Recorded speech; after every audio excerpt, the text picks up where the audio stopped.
विजय और रिया की शादी को 10 वर्ष हो चुके थे और अभी तक विजय और रिया को माता पिता बनने का सुख प्राप्त नहीं हो सका था।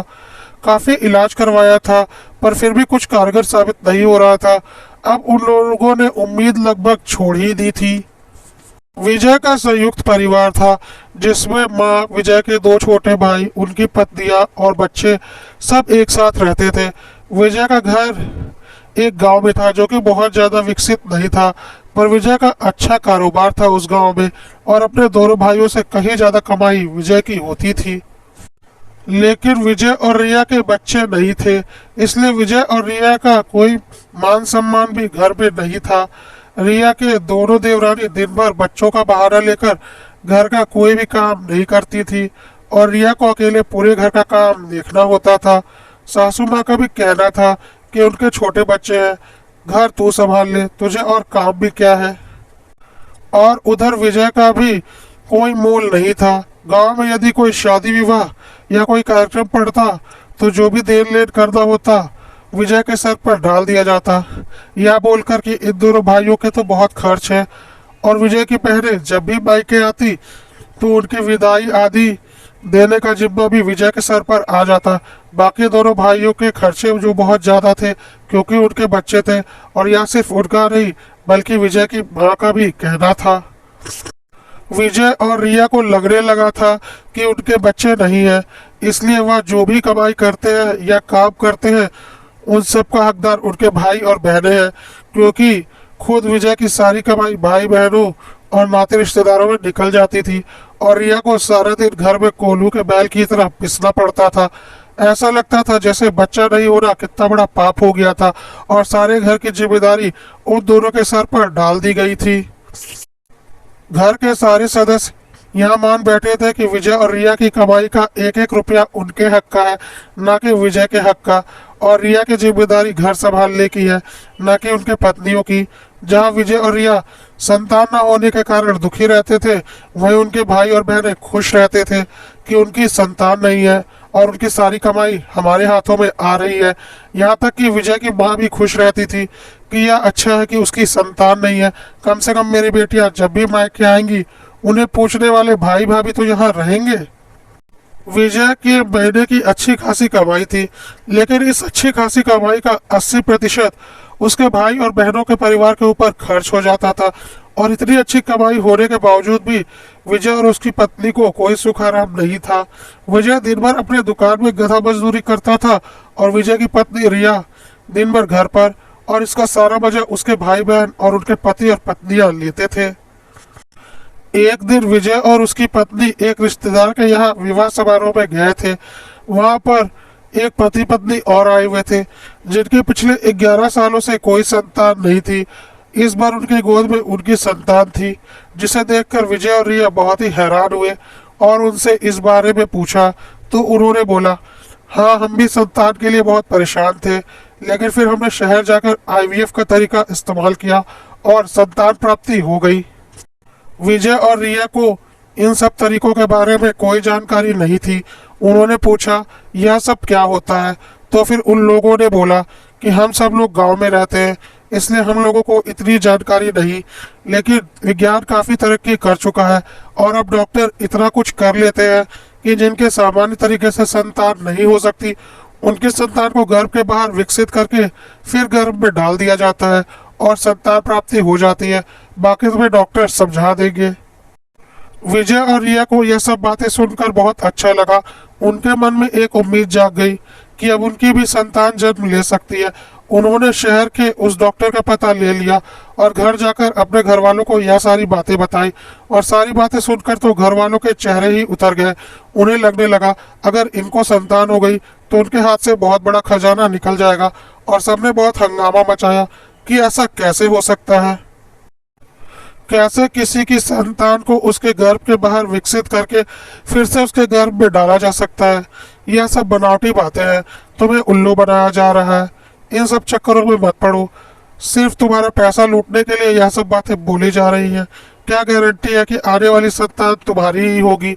हो सकता है किसी और की संतान दे दी जाए और तुम्हें उल्लू बना दिया जाए, और पता नहीं क्या क्या। विजय की बहन ने तो यहाँ तक बोल दिया पता नहीं किसका गंदा खून तुम्हारे नाम पर तुम्हें बेच देंगे। विजय और रिया को सब कुछ समझ में आ रहा था कि उसके घर वाले क्यों नहीं चाहते कि उनकी संतान हो, क्योंकि उनके हाथ से मोटा पैसा निकल जाता। विजय की माँ भी इसके पक्ष में नहीं थी। उसका कहना था जब शादी के 10 वर्ष बाद भी संतान नहीं हुई तो अब संतान करके क्या करोगे, वैसे भी तुम लोगों की उम्र हो चुकी है, अब इस उम्र में संतान का पालन पोषण कैसे करोगे, और पता नहीं क्या क्या बोलकर विजय की और रिया को बरगलाने की कोशिश कर रही थी। लेकिन विजय और रिया ने ठान लिया था कि वह संतान के लिए कोशिश जरूर करेंगे, और अगले दिन विजय और रिया शहर के लिए निकल पड़े। इधर विजय और रिया के शहर के लिए निकलने के बाद घर में बहुत बड़ा बवाल मच गया। विजय के सारे भाई बहन आपस में बोलने लगे, या तो बहुत बुरा हुआ, अगर विजय भाई की अपनी संतान हो गई तो फिर वह हमारे बारे में क्यों सोचेंगे, फिर तो हमारे हाथ से इतनी बड़ी संपत्ति निकल जाएगी, और फिर रिया भाभी भी घर के सारे काम क्यों करेंगी, इसमें तो हमारा नुकसान है। उधर विजय और रिया शहर पहुंच गए थे। उस रिश्तेदार ने पहले ही बता दिया था कि आईवीएफ के लिए उन्हें लंबे समय तक शहर में रुकना पड़ेगा, और उसकी मदद से उन्होंने शहर में ही एक घर किराए पर भी ले लिया था और पूरी तैयारी के साथ गए थे, इस उम्मीद में कि उनकी संतान हो जाएगी। विजय और रिया डॉक्टर के संपर्क में थे। करीब 2 महीने बाद विजय रिया को खुशखबरी मिल चुकी थी। रिया गर्भ से थी और डॉक्टर ने बोला सब कुछ ठीक है, लेकिन डॉक्टर ने बोला कि आपको बहुत ही सावधानी की जरूरत है। आपको पूरे 9 महीने डॉक्टर की देखरेख में बिताने पड़ेंगे और उसके बाद ही सावधानी पूर्वक रहना पड़ेगा। उसके बाद एक बार डिलीवरी हो जाने के बाद उतनी दिक्कत नहीं है, पर जब तक बच्चा गर्भ में है बहुत ख्याल रखना पड़ेगा। विजय और रिया ने बोला हाँ हम बिल्कुल ख्याल रखेंगे, इतनी मुश्किल से तो हमें माँ बाप बनने का सौभाग्य प्राप्त हो रहा है। डॉक्टर ने बोला आपको शहर में ही रहना पड़ेगा ताकि आप लोग डॉक्टर के संपर्क में लगातार बने रहें। विजय ने बोला ठीक है डॉक्टर साहब, हम पूरा ख्याल रखेंगे।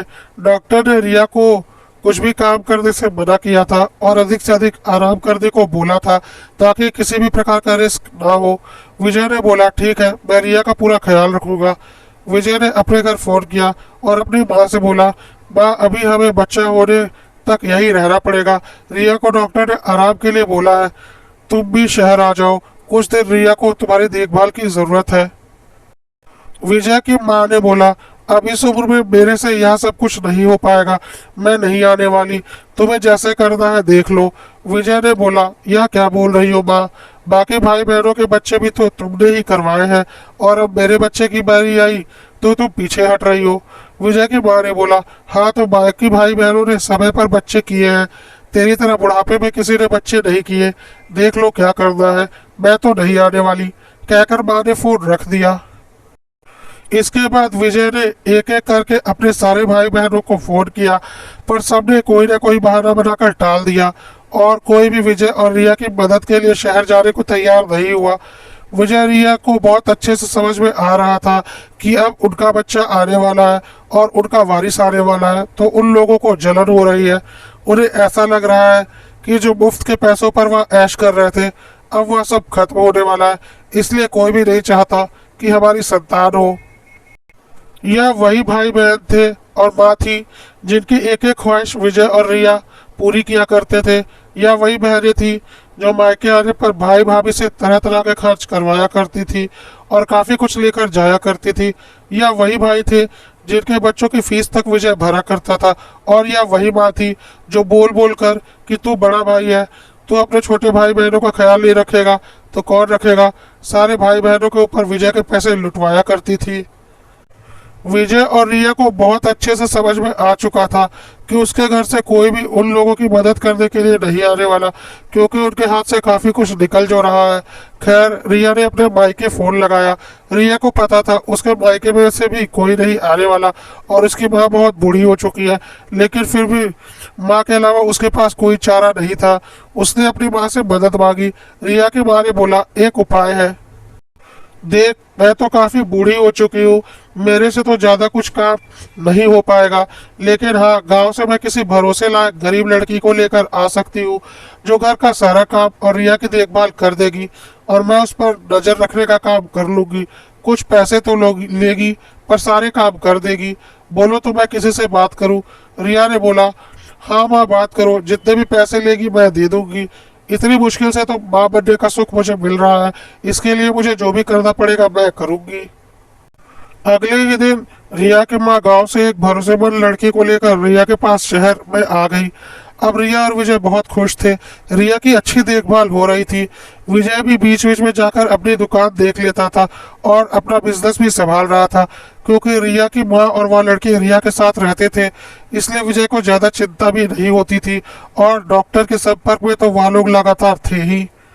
इधर विजय के घर पर विजय के भाई भाभी और बहनें सब बहुत चिढ़े हुए थे, क्योंकि उन्हें बिल्कुल उम्मीद नहीं थी कि विजय भाई कभी भी अपनी संतान होगी। यहाँ तक कि विजय की माँ भी खुश नहीं थी, क्योंकि उसे तो यही लग रहा था कि विजय की अपनी संतान हो जाएगी तो वह अपने छोटे भाई बहनों को पूछना कम कर देगा। कितनी घटिया सोच थी एक माँ की।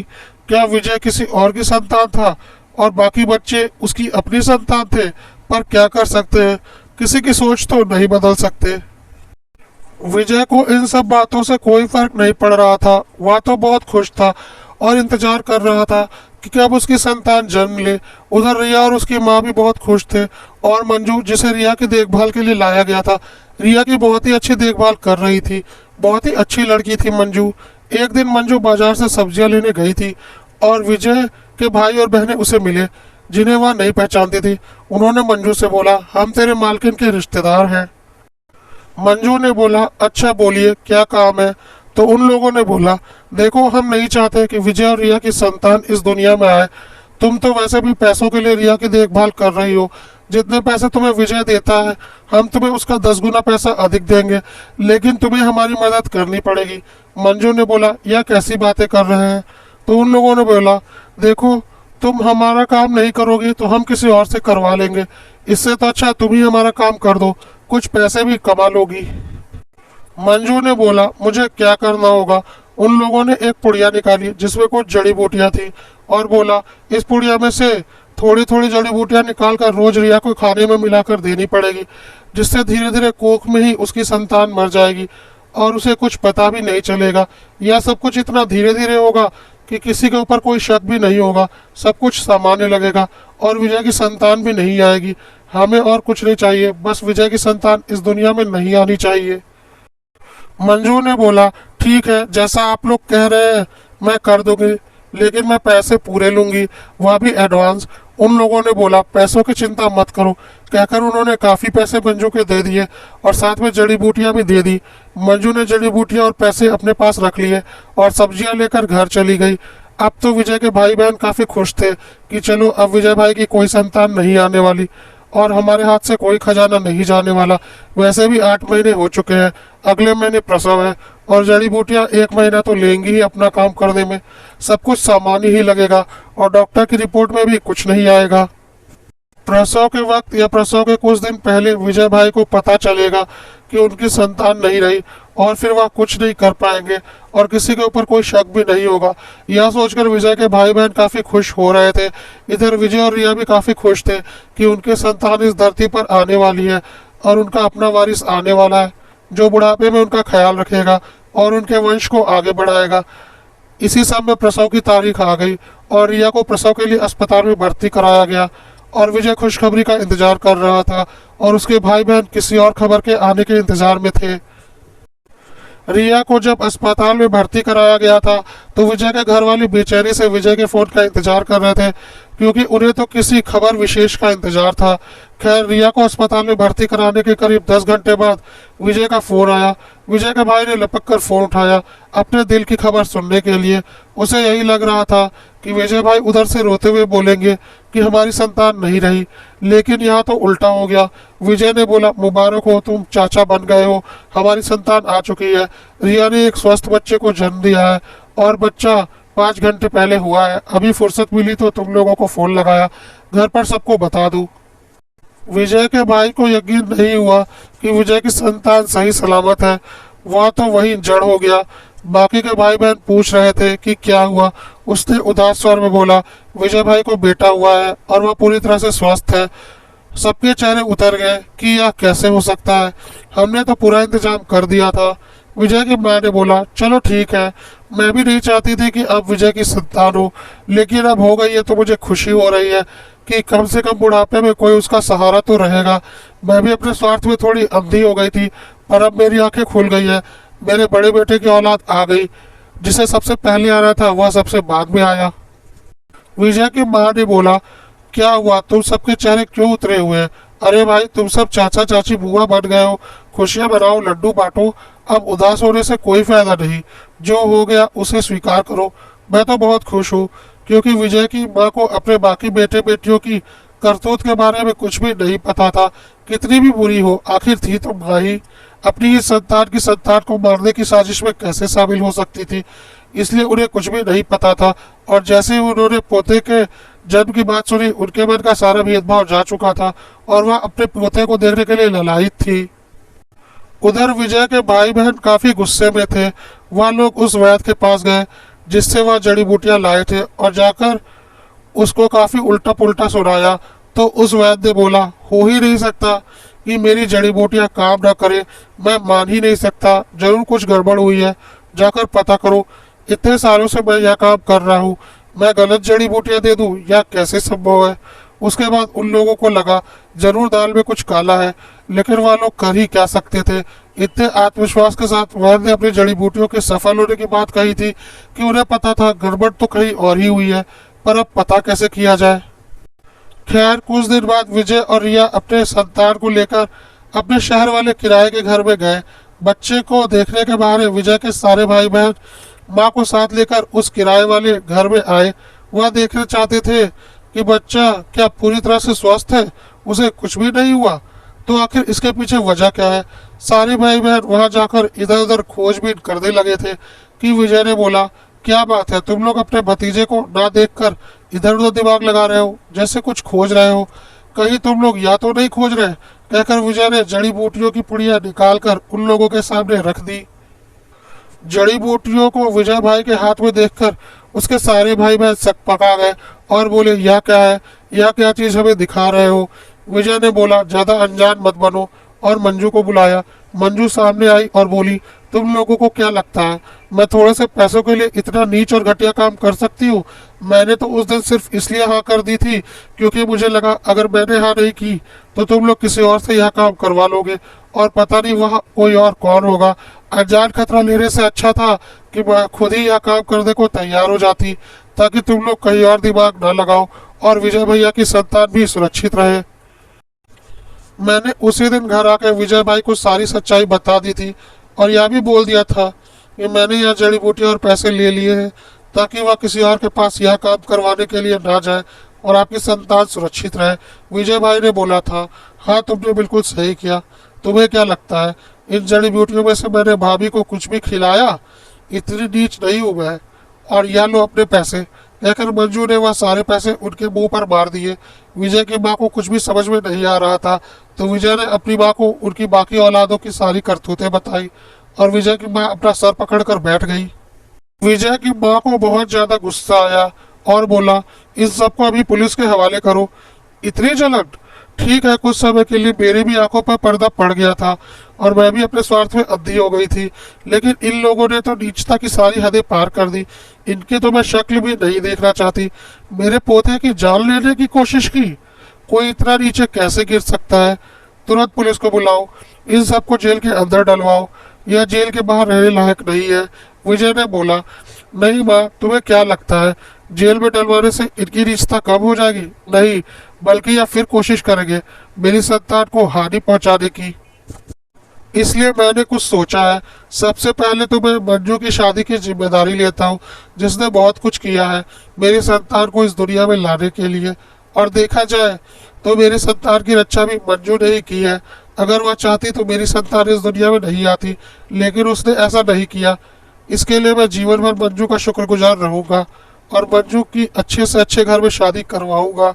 दूसरा, मैं अब उस घर में कभी नहीं रहूंगा क्योंकि वहां पर मेरे संतान सुरक्षित नहीं है, या गंदे लोग फिर उसके ऊपर वार करेंगे।